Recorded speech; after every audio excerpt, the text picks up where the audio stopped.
Om Vishwam Darpana Drishyamana Nagari Tulyan Nijantargatam Pashyannatmani Mayaya Bahirivodbhutai Yatha Nidraya Yasakshat Kurute Prabodha Samaye Svatmanamevadvayam Tasmai Shri Guru Murtaye Namahidam Shri Dakshinamurtaye Bijasyantarivānkuro Jagadidam Prangnirvikalpam Punaha Maya Kalpita Deshakalakalana Vaichitra Chitri Kritam Maya Viva Vidrumbhayat Vimaha Yogi Vayasvechaya Tasmai Shri Guru Murtaye Namahidam Shri Dakshinamurtaye Tasmai Shri Guru Murtaye Namahidam Shri Dakshinamurtaye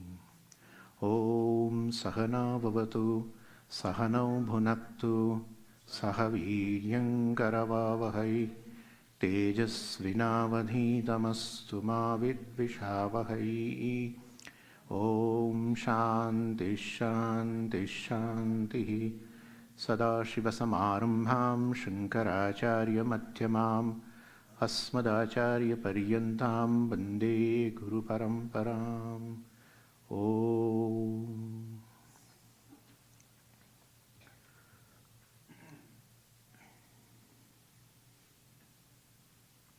So the subject matter of Vedanta is the self. Or subject matter of Vedanta is Brahman, Parameshwara. The identity between two. Identity between two means the division between the two. Jiva and Ishvara is purely based on ignorance. That's it.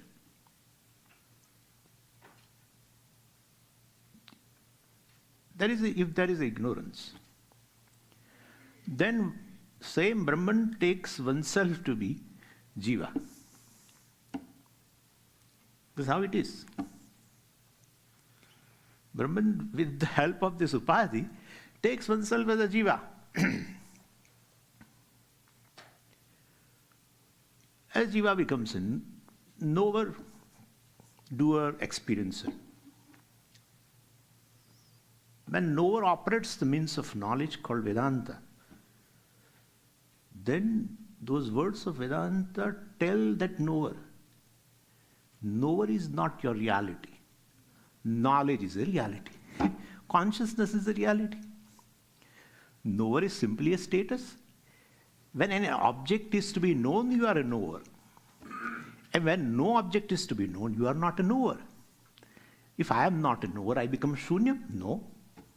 How can you say I cannot become Shunya? Well, it's your own experience. When you are not a knower, still you are there in a deep sleep state where nothing is to be known. You are very much there. Therefore, knower is not a reality. What is negated in any state cannot be reality. Reality is something which cannot be negated in all the three periods of time. So your reality is something different. Knower, seer, hearer. We all say like that, right? No one is a seer in all the three states. No one is a hearer in all the three states. No one is a runner, walker, eater, etc. in all the three states. But you know for sure that I am the same I who was talking in the class is now walking. You have this experience or not? Talker has gone, walker has arrived, but there is one I which pervades both. And that I must be different, distinct. So therefore, that I is we call Sakshi, Brahman, etc. So this is knowledge Vedanta wants to give. So basically the Jiva has to recognize oneself as Brahman.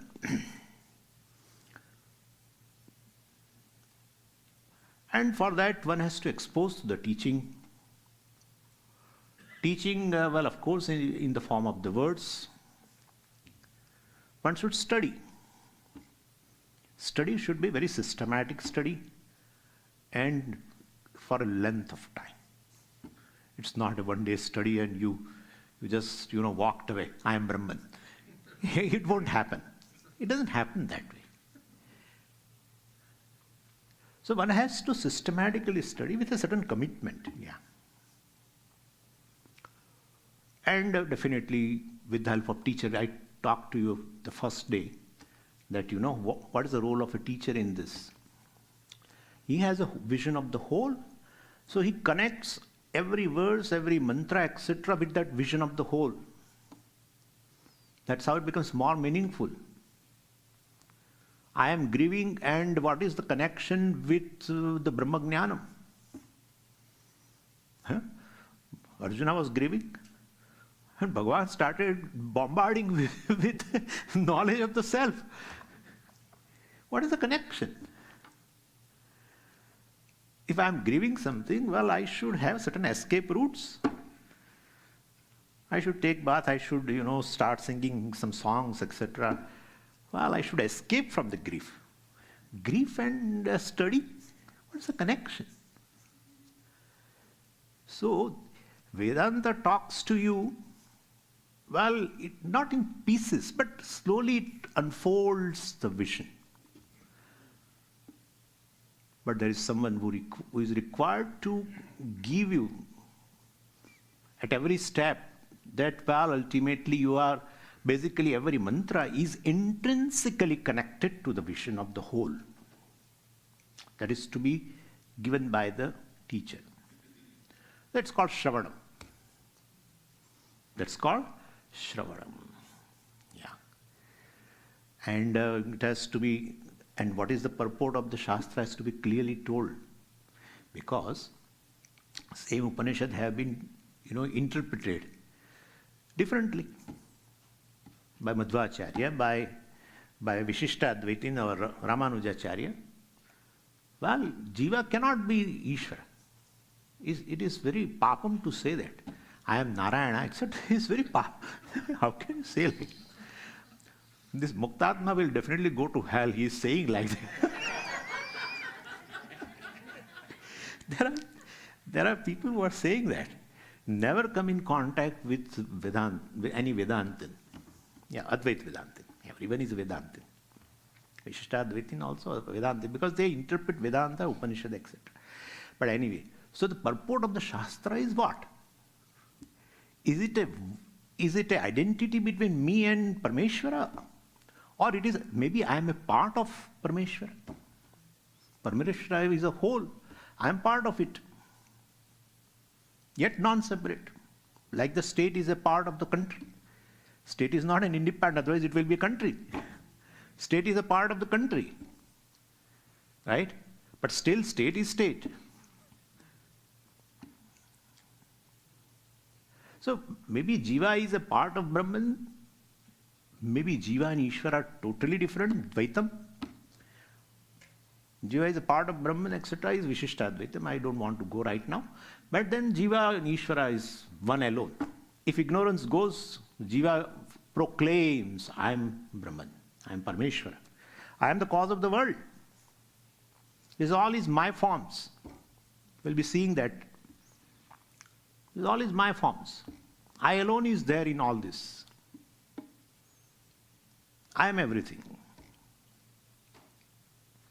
And therefore, what is the purport? Well, teacher established. There is a method for that. Teacher established. This all is śravaṇam. As you listen, you feel that you are not able to appreciate. Why you are not able to appreciate, that also you don't know. So there are doubts which you cannot verbalize, which you yourself do not know. That's how we call vagueness. Vagueness is something where you are not able to spell your doubts. And certain doubts are very clear to you that this is my doubt. That's called doubt.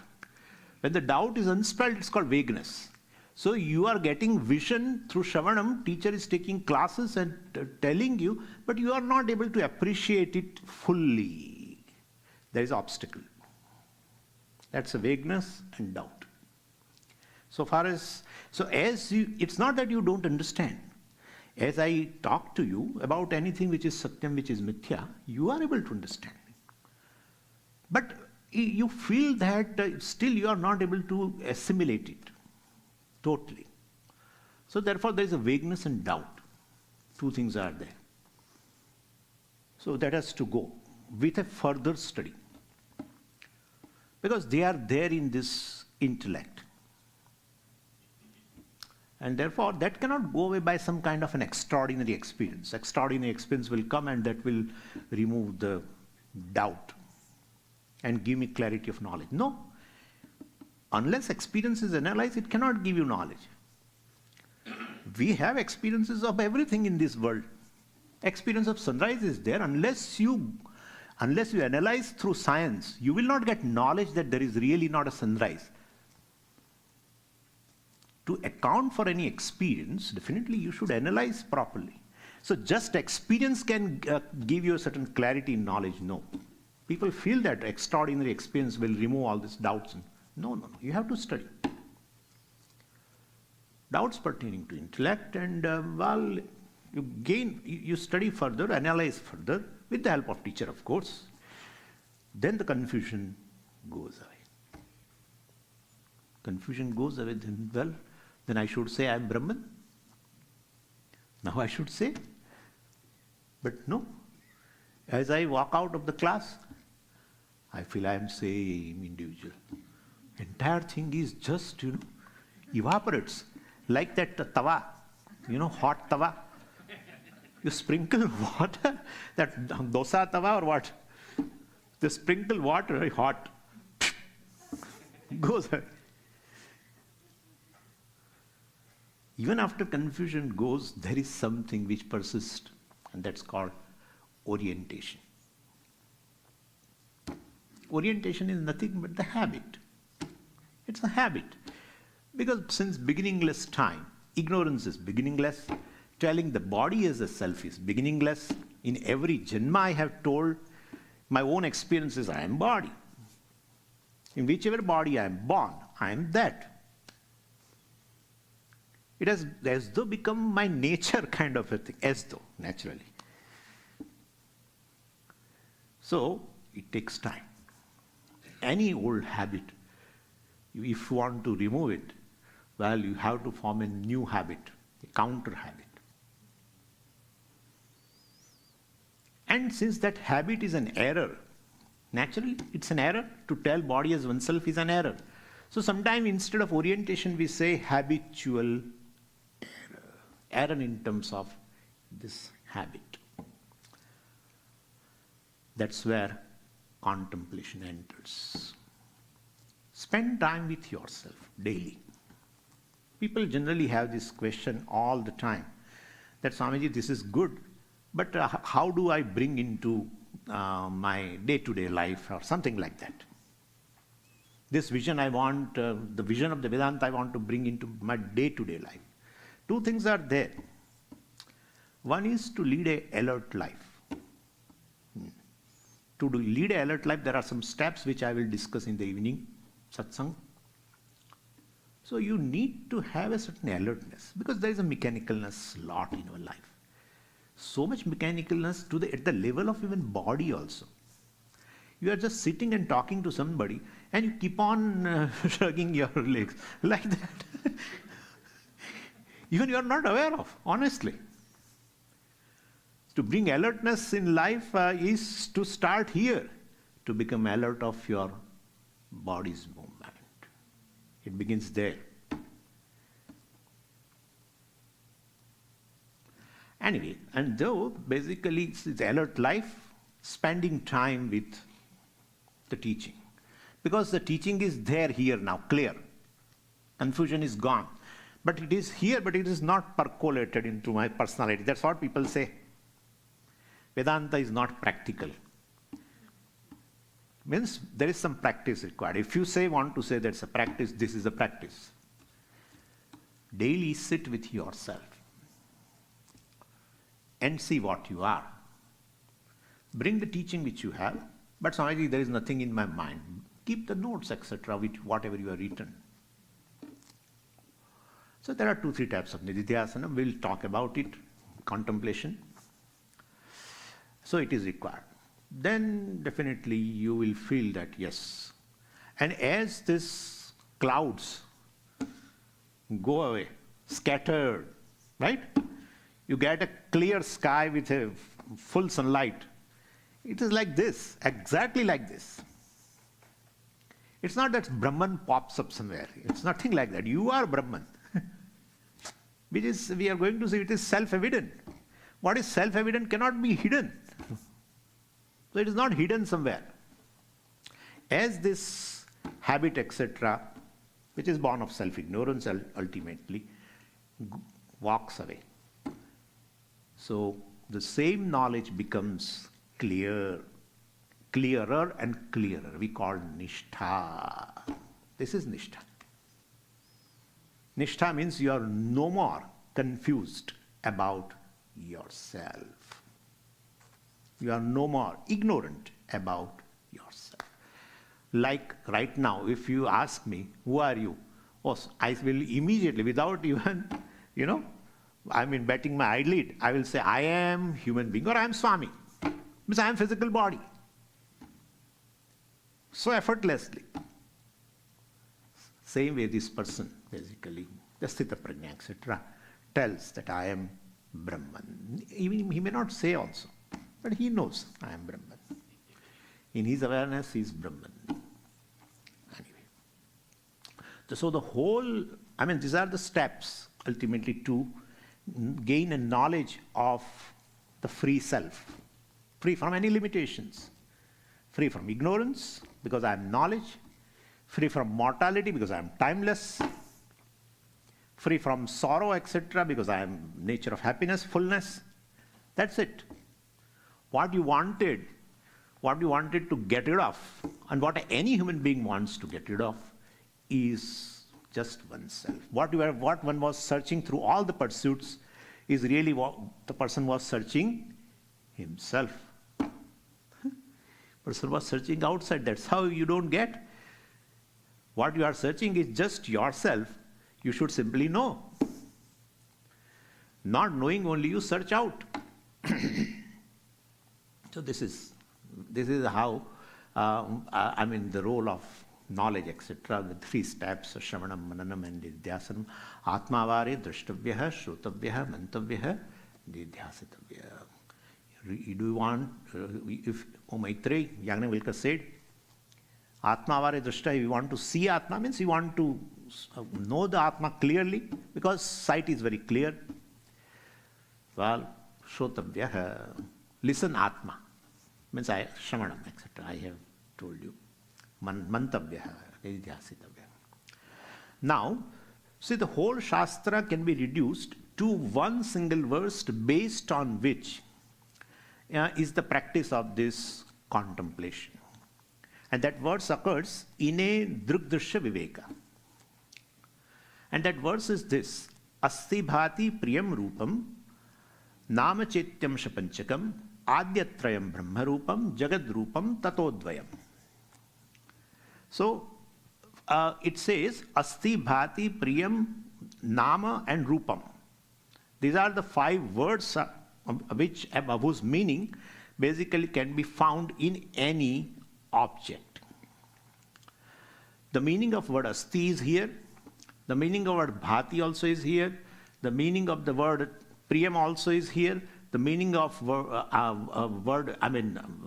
name, the rupam, etc., also is here. Form.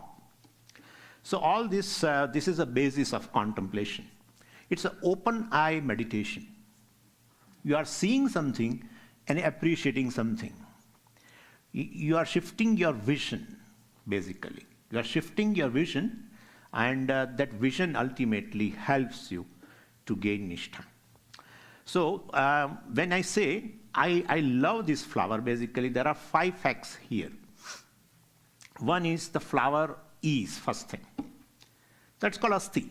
Asti means is, exist. The flower is. Flower exists. And to say flower is, definitely it should be object of my knowledge, object of consciousness. Bhati. So flower bhati, flower shines. Flower is object of knowledge, object of consciousness. Then you say flower is. When can you say Swami is? Well, Swamiji, I am seeing you. Therefore I can say you are. So flower is, flower asti. Flower shines means flower is object of knowledge, bhati. And flower, well, it pleases me, therefore priyam, etc. So, same way here, so when I say I love this flower, well, the flower pleases you. It invokes a pleased self from you. That's how you say, I love the flower, priyam, etc. So, with respect to this flower, we have these three things, asti, bhati, and priyam. It exists, it's an object of consciousness, and it is pleasing, right? This much.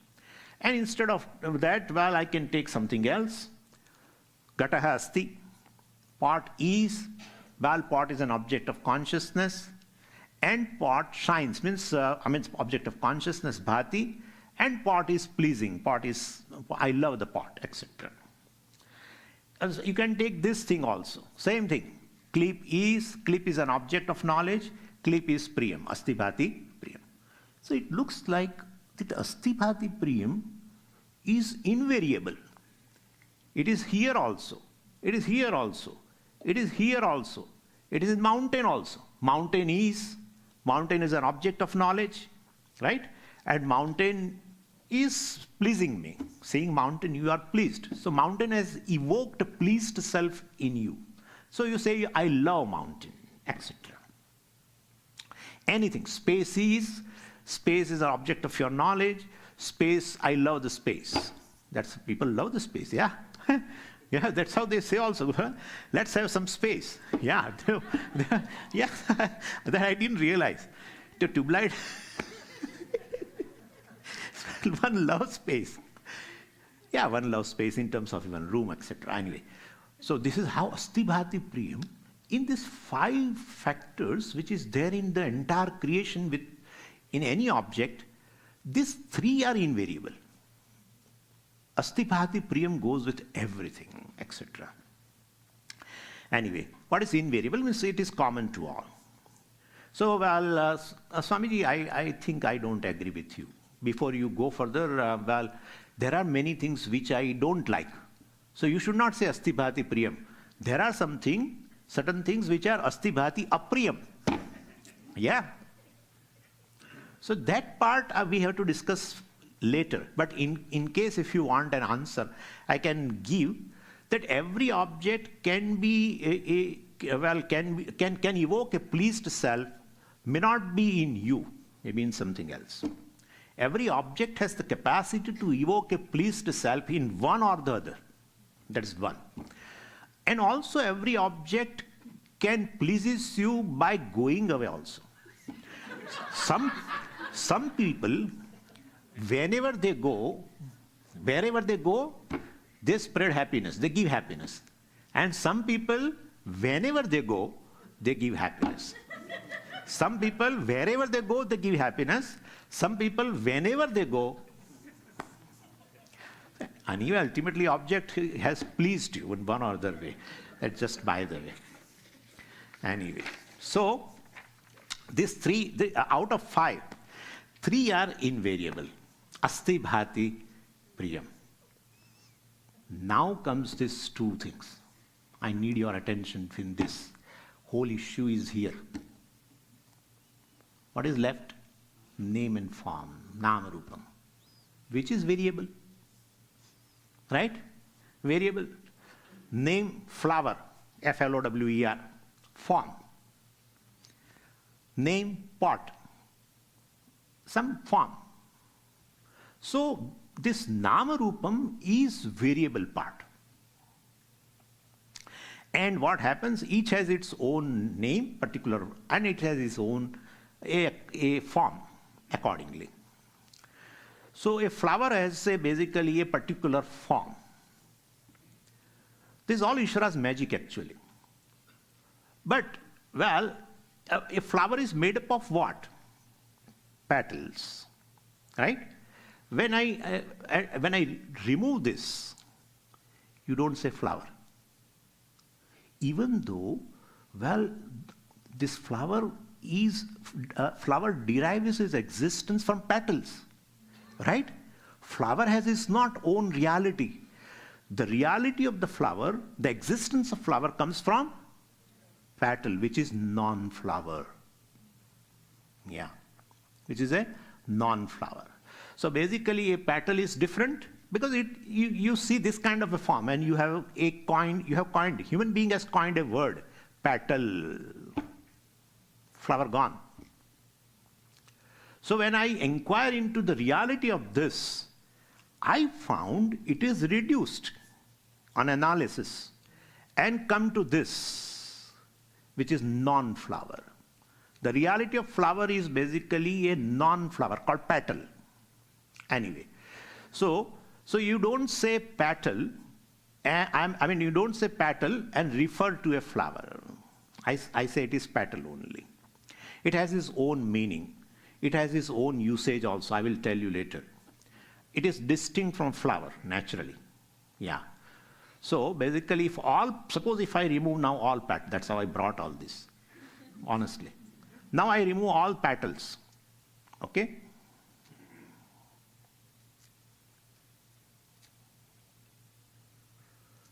Flower is gone, okay? Flower is gone. So if I remove all the petals, there is no flower. So this is what we call rupam.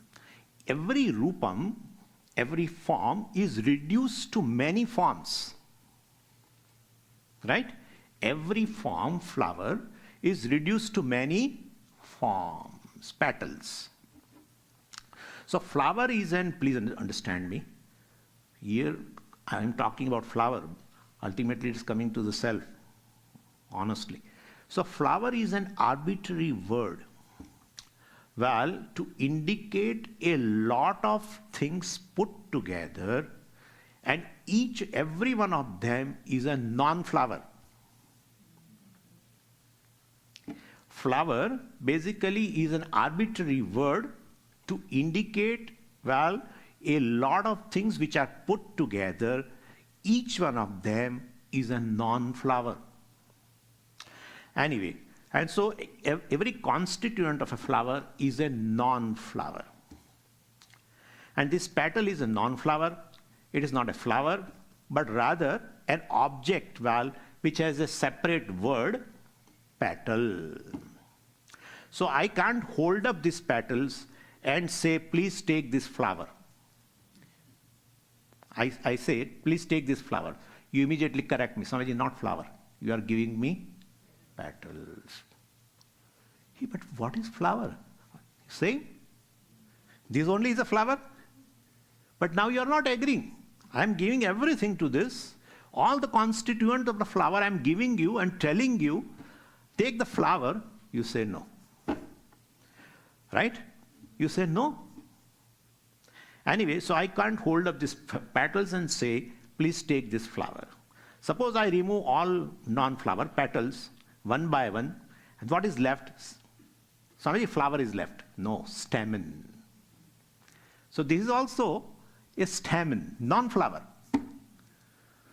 Well, this also non-flower, this also non-flower. All together now. And I give you, take the flower.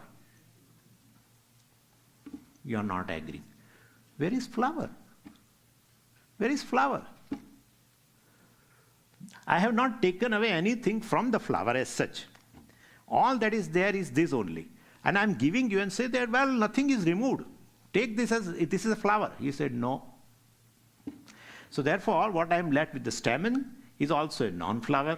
So I cannot hold even a stamen and tell you, take this flower, you are not ready. So all together, basically, I can make a bunch of everything and all constituents. And can I say it as a flower? No.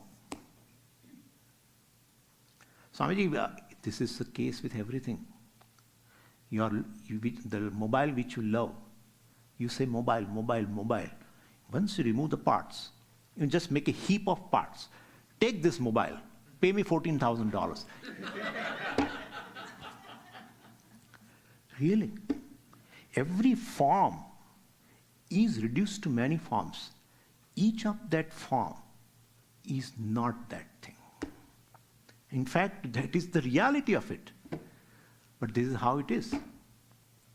Therefore, we say flower is mithya. Mithya means you use a word, but you don't find a corresponding thing. You don't find a corresponding real object. Anyway, so in same way, now Swamiji, but anyway, reality of the flower is petal, we have understood. Reality of the flower is a non-flower petal, we have understood. No. Well, you have to go further because this is also a form. Can be reduced to many forms. Every petal basically is also a non-petal. So each of the petal, so don't think that a petal is a reality. It can be reduced to cells. A bunch of cells put together becomes petal. So petal also can be reduced and to the cells. Petal is not a, corresponding to the word petal, there is no real petal kind of a thing. I try to find the reality of the petal as a real object, etc. I find all cells put together. Every cell is a non-petal. This is the magic of Ishvara. And well, all the way down, well, you find that every object for which you give a certain name is reducible to something else. Again, you have reduced it to the cell, right? The reality of the petal is a non-petal cell. But Swamiji, how can you say that's a reality? Because those cells combined together, put together, gives existence to the petal, right? Or the cell basically as a component gives existence to the petal. If cell is not there, no petal. If petal is not there, where is flower? Could you follow? So the reality of the flower, the existence of the flower is basically, it derives from petal, which is non-flower. The reality of the petal, if you try to find, you find it in cells, which is a non-petal. So cell, of course, again is another form, which is reduced to further forms, to particles, some electron, etc. That is the reality. Electrons combine together to make the cell, let us say. That may be something else.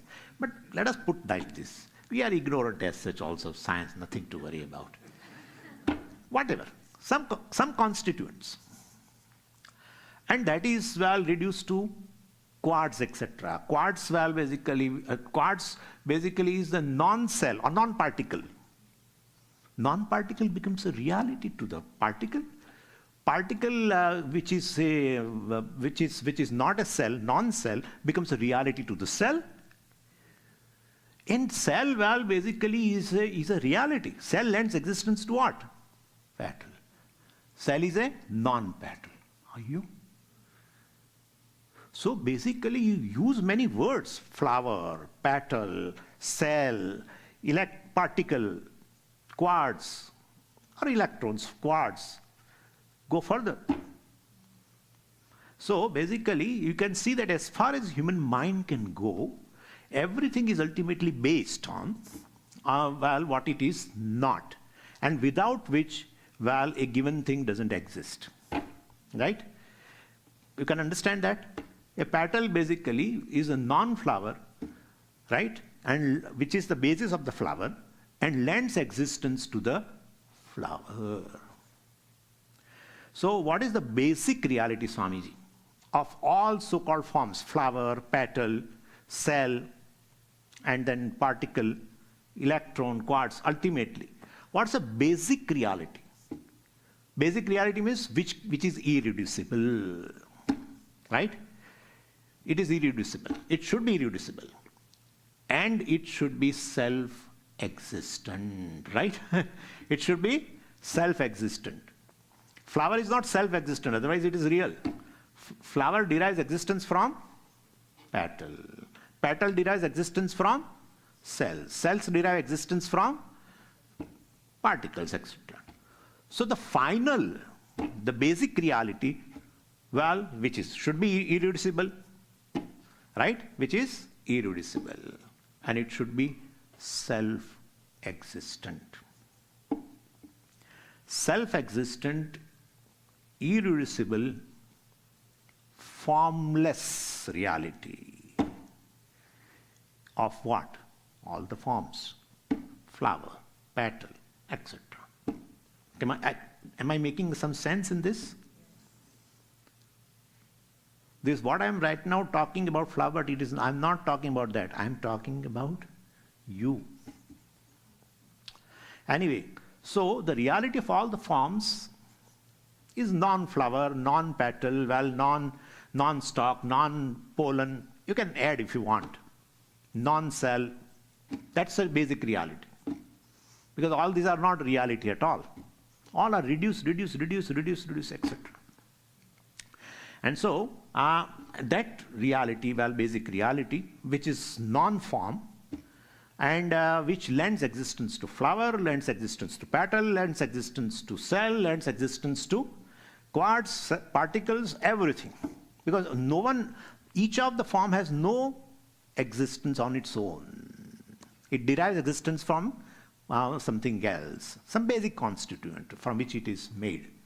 So ultimately, while the basic reality, the reality of a flower is a non-flower, non-stem, non-petal, etc., is formless, and which lends existence to this flower, petal, etc., and itself is irreducible, means it is self-existent, etc.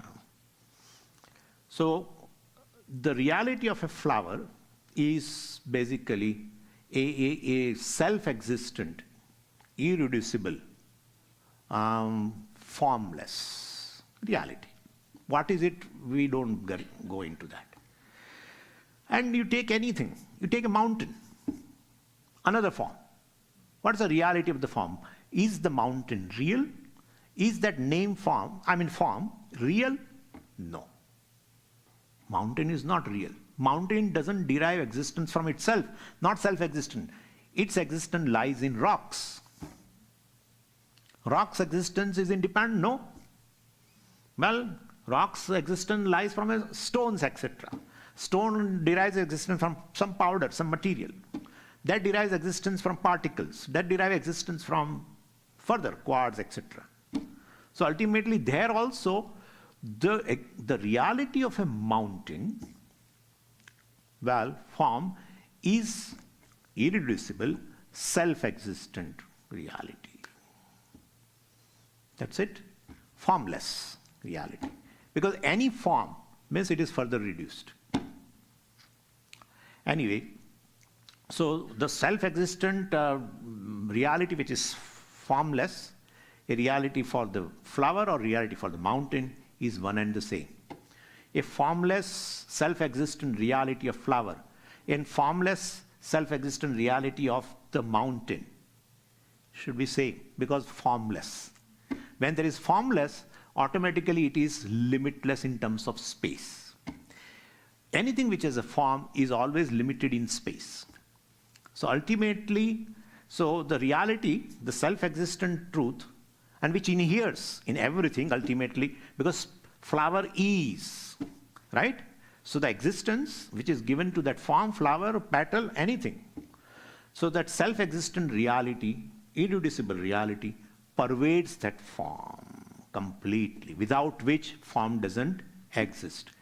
If without that reality form exists, form itself is reality, right? And therefore, that alone lends existence to all the names and forms. What is that? That is called asti, which is self-existent, irreducible reality of all the names and forms, which is formless, is called asti. Asti. So everything can be reduced to asti, without which there is no existent thing, basically. So asti is a common base, reality of all the names and forms, invariable reality of all names and forms. It inheres, well, all names and forms. Form does not have independent reality. Name form doesn't have independent reality. And its existence is dependent upon this asti. And asti is self-existent. Real? This is okay? And therefore, definitely, even though name form has no being of its own, a name form has definitely a specific purpose. What purpose a flower serves, that purpose cannot be served by the petal. Yeah. Even though this is not real thing, its existence is ultimately now finally comes from the asti only. But what purpose this form serves does not get served by this. When there is some birthday, etc. of somebody, you don't go with this. Happy birthday. You don't do that. I hope so. You won't do. You go, and then if the person objects, you say it is same thing. It is same thing. Further foolishness, right? And what purpose this serves, this cannot serve. Suppose some Mahatma, etc. is there, and he's some 88th birthday, etc. is there. You generally don't shower flowers. You make petals and you shower, right? So what purpose a petal serves, a form, does not get, it is not served by the flower. What purpose a flower that form serves is not served by the petal. So even though it is not real, this is what amazing. Even though it is not a real thing, anything is not real. What is real is that asti only. Asti only pervades here. In fact, this is a form of asti only. But anyway, so even though it is not real, still it has its own purpose. That is where the concept of mithya should become clear. We generally feel, Swamiji, if it is not real, well, then definitely it is shunyam. If it is not sat, then we jump. Asat. No. We are in between. We are in between.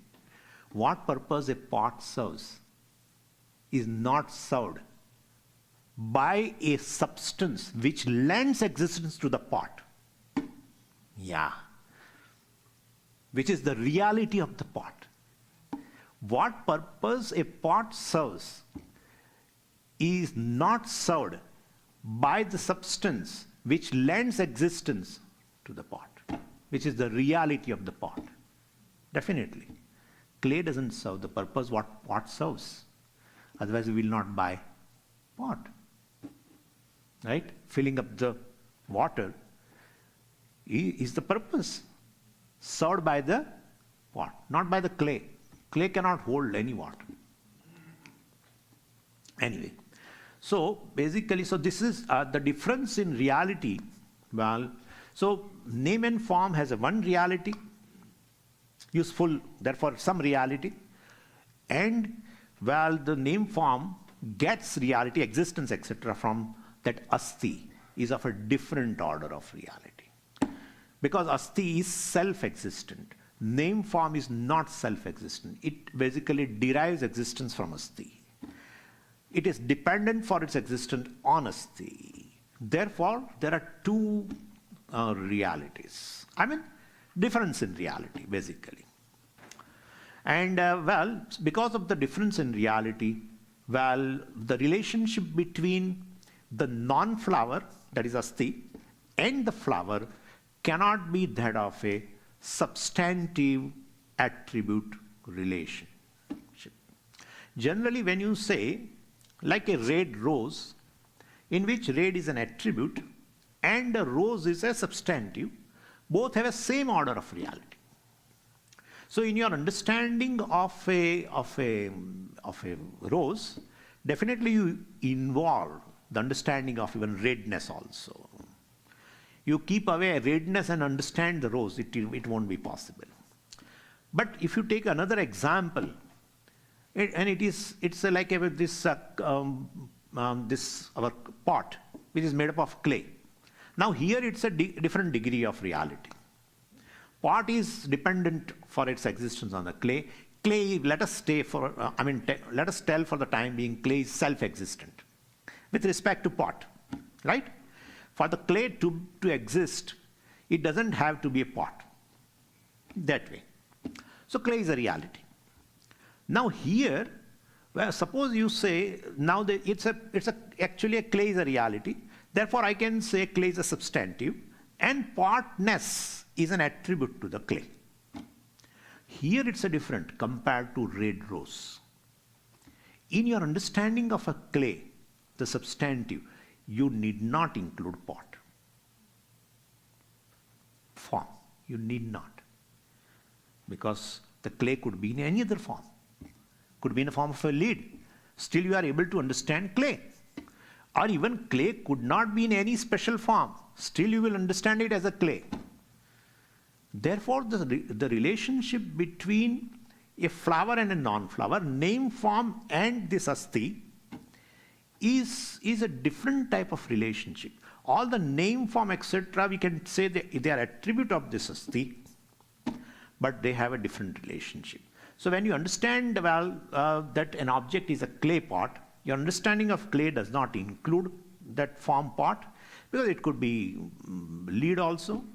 So potness is an attribute of the clay, but it is not an intrinsic attribute, because pot is not a part of the clay. In where the red color is a part of that flower, that's a different attribute, substantive relationship, because they are of the same order of reality. Whereas here, potness, etc., is though, even though it is non-separate from the clay, but potness, basically, pot is not a part of the clay. Therefore, potness cannot be the attribute, intrinsic attribute of the clay. Right? When potness is not there, you can understand clay as a clay. Pot is not there, still you can understand it as a clay. So pot doesn't exist without being clay, that's fine. But clay is a reality, and this is basically true with every object, every form. The basic reality is asti, and all names and forms are attribute, non-separate from the asti, because they don't exist independently.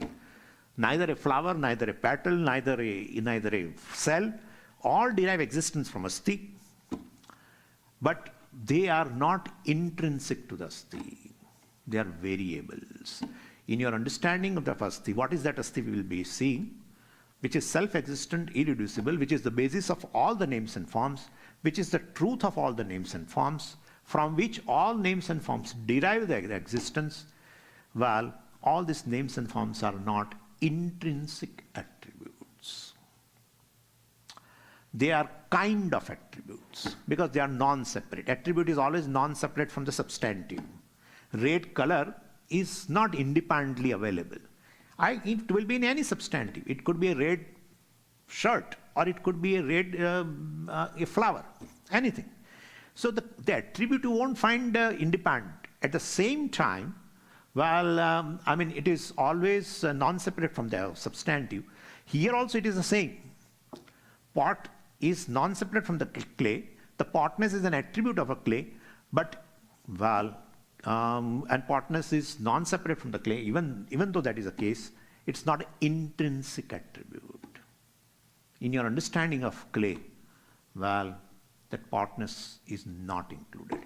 Even leadness, in form of a lead. Leadness is there, you understand clay. Even if no form is there, specific form, you understand clay. Therefore, they are not intrinsic attributes. They are not part of the clay. Pot, lead, etc. Please understand. And therefore, it is an incidental attribute.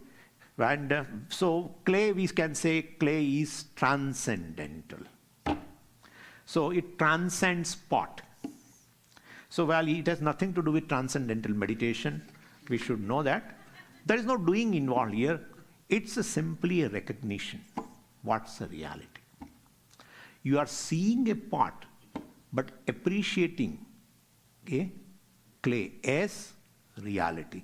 And this name and form pot, that potness, is an incidental attribute to the clay.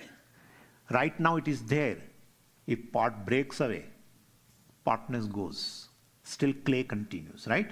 So all the way, so the pot is not an attribute, incidental. Pot is not an intrinsic attribute, it's a incidental. That is what we call superimposition.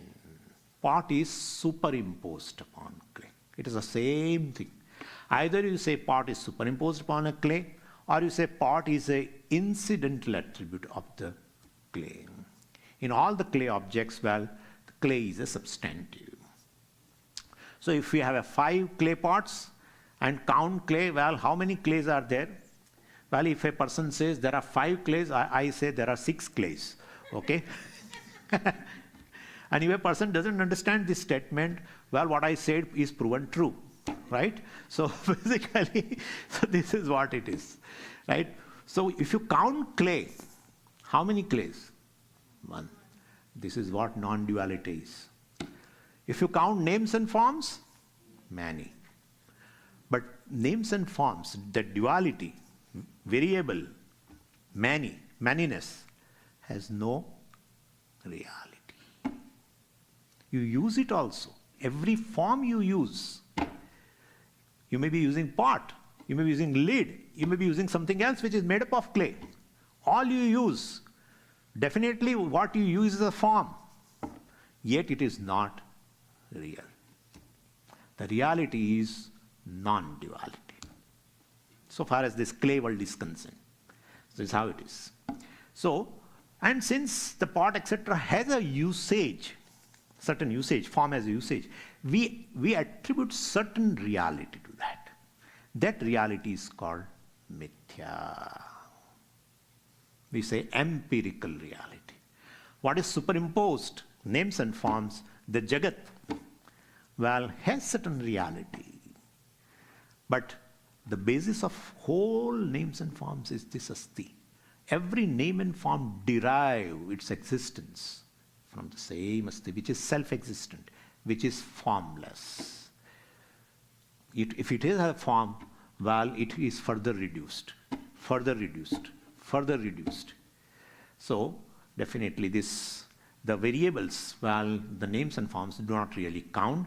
So, well, and because the variables do not exist independently of that one thing, and that is what we call mithya. Mithya is not a delusion. This is a first form of contemplation in which Jagat Mithyatvam is to be seen with an open eye. This is an open eye meditation. So basically, we have to practice this. Because why we have to practice? Because orientation. We think that, well, every name form is real. That's how this name form is real, this name form is real, this name form is real, therefore duality is real.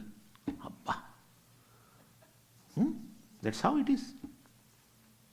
That's how there's subject-object division. Duality. This is to be done for a length of time because everyone is basically overwhelmed by the world. Everyone. You have a number of complaints for number of people, number of things. Certain things by sight itself you get disturbed. Really? So it's a first form of meditation. Jagat Mithyatvam. Seeing the things, experiencing the things, using the form, I say it is mithya. Right? In appreciation of your asti, which is self-existent, irreducible, formless, which is the basis of all names and forms, which pervades all the names and forms, which is invariably present in all the names and forms, which inheres all names and forms. You take away asti from anything, flower gone. Flower gone. So, well, basically, my point is that self-existent, formless, irreducible reality. I need not use irreducible and self-existent. What is reduced is not self-existent. Further reduced means it is not self-existent. But anyway. So, if we understand totally that the world which I experience every day in a waking state, or even in a dream state. For dream state, I have not to talk, in fact. What I experience in this waking, as a waking world is mithya. If you have understood totally, you can stop this contemplation. If you don't understand at all, what is this mithya? What he is talking? Then you should not contemplate. First do śravaṇa. Listen what I have said in this 1 hour. Repeat again and again and do a nishchaya that yes, name form, they don't stand on their own. There is something which lends existence to the entire thing, and without which there is no name and form, no jagat. That self-existent, formless asti is the reality of the entire creation. You have to understand first. If you have doubts, resolve the doubts by repeated listening, and then in order to remove the orientation, because we have been taking world as a real, well, from beginningless time. And therefore, well, the first form of meditation is this, Jagat Mithyatvam. Well, as you see Mithyatvam becomes clear to you, well, Jagat will not be able to overwhelm you. Mithya thing cannot overwhelm. Anything which you take it as a real only overwhelms. Even though it is a mithya, but if you take it as a real, like our Rajju, Sarpa, rope, snake, if you take it as a real, then it creates a fear. If you understand it as a mithya, well, you will enjoy it. You will call me also and say, look, Swamiji, this rope, how exactly it looks like a snake. You enjoy it.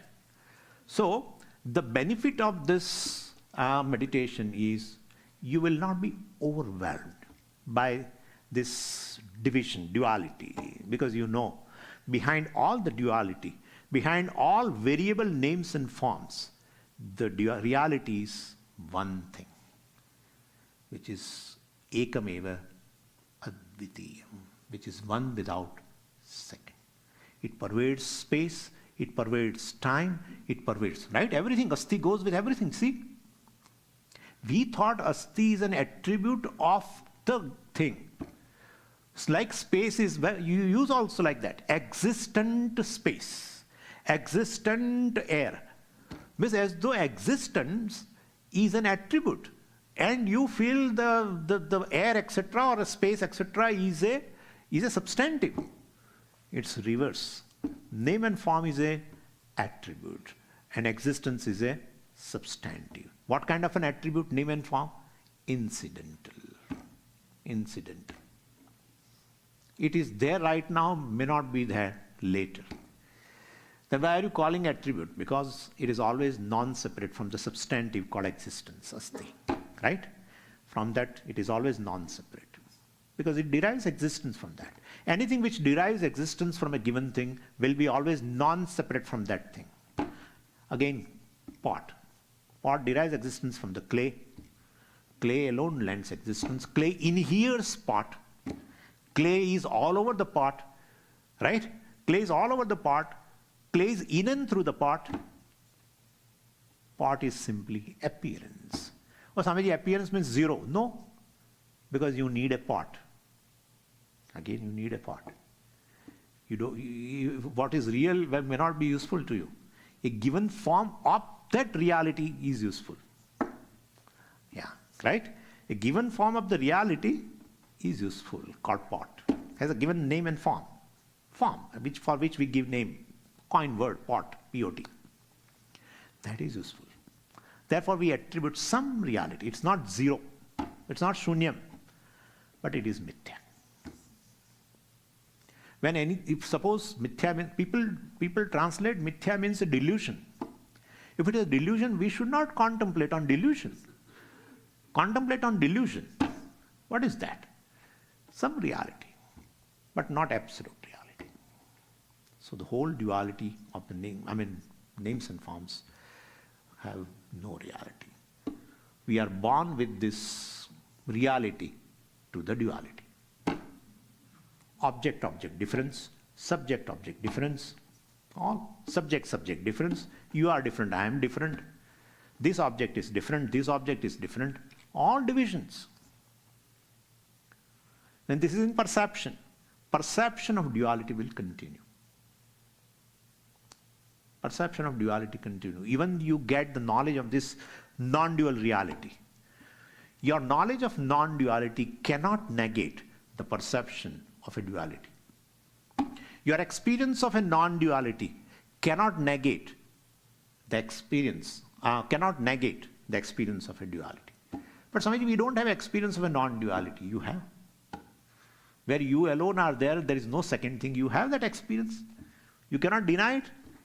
Your deep sleep is one in which you are there. There is no second thing. Right? There is no second thing. If a second thing appears, again the division will start. Oh, I am different, it is different. So you have a moment of joy, etc. I don't want to talk. I'm coming to that in the evening. So basically, because we have talked about Asti, still Bhati and Priyam is there. That's where we have to walk in now. Because you may say, now this self-existent, formless reality is called what? It's called Brahman. Adyatrayam Brahmarupam. Astibhati Priyam Chaiva Namarupa Chetyamsha Panchakam Adyatrayam Brahmarupam.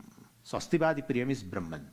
Therefore, Asti, the self-existent and formless entity, is Brahman.